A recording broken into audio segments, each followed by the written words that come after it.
The London werewolf. Bill Ramsey was considered living proof that werewolves actually do exist. Born in Southend-on-Sea, England, Ramsey recalled an event in childhood in which he felt strange before a powerful rage came over him, and he was able to uproot an entire fence. As an adult, he would witness his face transforming into a wolf and his hands twisting into claws. Ed and Lorraine Warren became involved when London police officers reported being attacked by a werewolf. Ed said, "This was the first case of lycanthropy that we had ever come across. I interviewed the police officers that this man actually attacked. Now he stands at about 170 centimeters or 5'7" and weighs about 68 kilograms or 150 pounds. But he would take some of these police officers who were well over 183 centimeters or 6 foot and he would throw them around like they were kindling wood." In 1989, the Warrens convinced Ramsey to come to their church in Connecticut and undergo an exorcism. During the event, Ramsey's face contorted and he launched at the exorcist.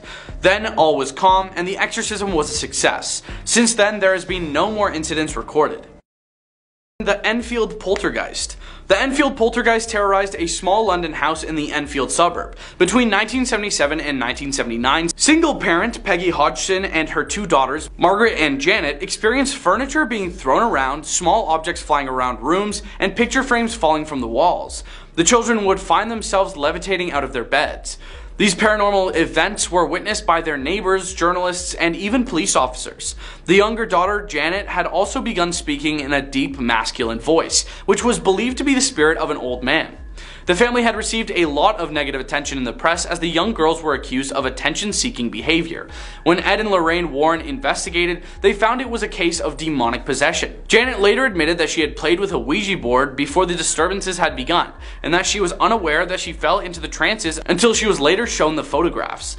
The family continued to live in the house even as people attempted to debunk the story as only a money-making plot. Mary Hodgson passed away in 2003, and her daughter Janet still believes the possession actually occurred.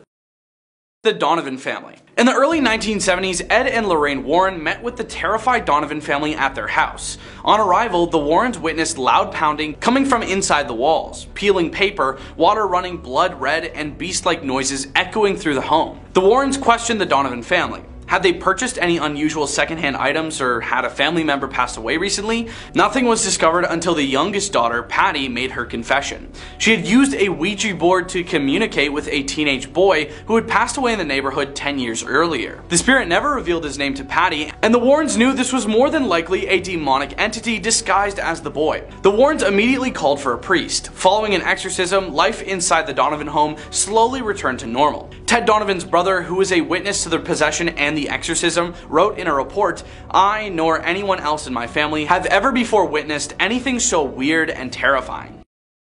The Smurl family. In 1974, the Smurl family went through their own personal hell after moving to West Pittston, Pennsylvania. Janet and Jack Smurl, their young daughters, and Jack's parents all lived in the house together and suffered the worst 13 years of their lives. The paranormal activity began when their home renovations were found to be destroyed. New wallpaper peeled from the walls, freshly painted windows cracked, strange odors filled every room, and disturbing voices were heard throughout the house. Janet even revealed that she was abused one night in her sleep by a malevolent force.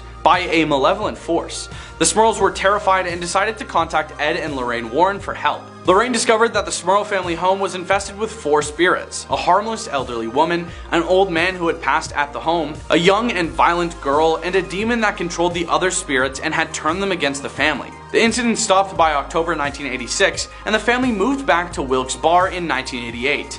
Reportedly, a church-sanctioned exorcism took place there, and the property has been cleared of all activity ever since.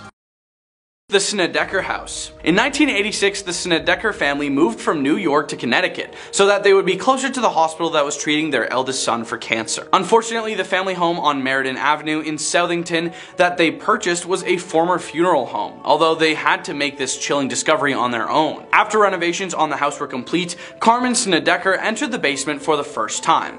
There, she found embalming equipment and body tags with the names of the deceased. The family soon realized that the house was infested with demons. Carmen witnessed the water in her mop bucket turning to a different color. She recalled the mop water was blood red. I mean, a deep, deep red. It made my skin crawl. The middle son said the lights were coming on and off and on and off, and even though there were no bulbs in it. Ed and Lorraine Warren assisted in performing an exorcism on the house, which has brought closure to the family. Since then, no further paranormal activity has occurred. The Snedeker family remained in the house for 2 more years before they relocated to Tennessee. It is still a private residence, but people have been known to stop by and look at the property from a distance.